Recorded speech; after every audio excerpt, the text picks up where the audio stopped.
Hi everyone, this is Victoria Wolders, your My Kids Locker COVID-19 Ed podcast host. Well, welcome back to a wonderful Monday.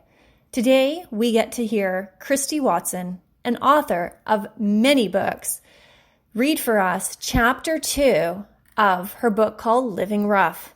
I think you'll enjoy this book, and if you haven't listened to Chapter 1, you can go back in our archives and look at Chapter 1 for Living Rough.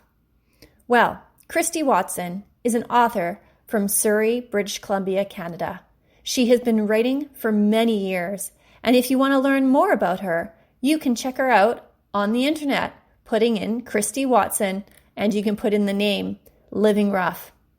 Well, her novels are for kids of many ages, and so maybe you might be interested in learning more about her books. So definitely check her out on the internet.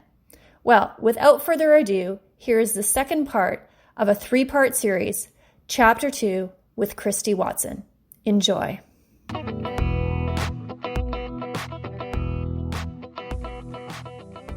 Living Rough, Chapter 2. "Ina!" I shouted over the bustle of people slamming lockers and hustling through the corridor. Usually I was in class by now. I hate halls. I hate crowds.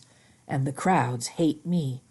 "Hey, loser," said Theo, a grade 12 I always avoided.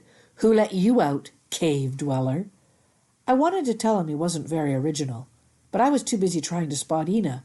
I kept walking. "I'm talking to you, loser. Didn't you hear me?" he said, pushing me against a locker. I guess that was for effect. By now his buddies had shown up. I didn't stand a chance against that many of them. Theo pushed my left shoulder, and I fell back into the locker again. I tried eye contact. He grabbed my chin and shoved me back so hard I think my head left a dent in the metal door. "Get him, dude," said one of his groupies. Like he didn't already have me. "What's going on here, gentlemen?" Mr. Johnson arrived on the scene. I would have chosen a different word than gentleman. Nothing, Mr. J. We were just asking Mr. Reed here to move away from our lockers. Don't want to be late for class, you know." "Well, get your things and move on." Mr. Johnson winked at me. He knew what was really going on. If he gave them heck, they would retaliate later. This way, I saved face and no one got hurt. I squeezed by one of the other kids and took off down the hall. I felt the residue from their insults, but brushed them away as I continued searching for Ina. Thankfully, she was waiting outside the office, looking more embarrassed than afraid. Sorry," she said. "No problem. Come with me."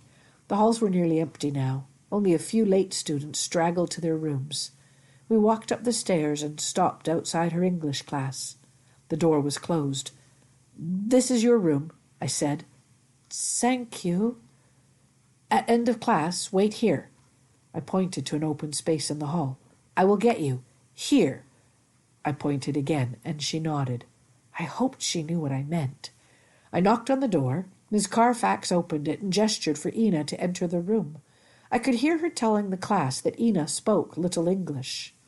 As I turned to leave, I caught Ina looking back at me and smiling. I felt an energy surge through me. Now I couldn't wait for the end of class so I could see her again. I was usually careful not to let anyone get under my skin.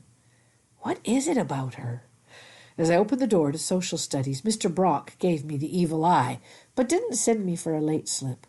Paul, another troublemaker, the school's not short on them, tried to trip me as I passed him. Their games were so old, they'd been doing this since I arrived last fall. I ignored Paul and slipped into my desk. 72 drops of rain slid down the window while Mr. Brock told us what we'd be studying next. I only half listened. I never sweated much because I usually got decent grades, and that's good. Even though it's a long shot, I hope to enroll at university when I finish high school.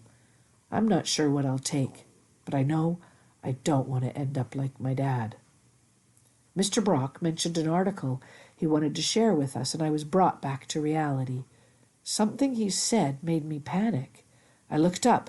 He was staring straight at me. Did he know my secret?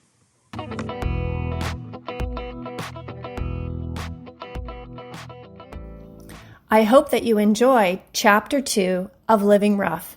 We are so lucky to have this special guest, Cristy Watson, sharing with us her stories and her chapters. If you want to learn more about her, definitely check her out on Goodreads. She is an established author and has many kids' books. Well, until next time, I hope that you remember less screens, listen, create, and innovate. Take care and have a wonderful rest of your day.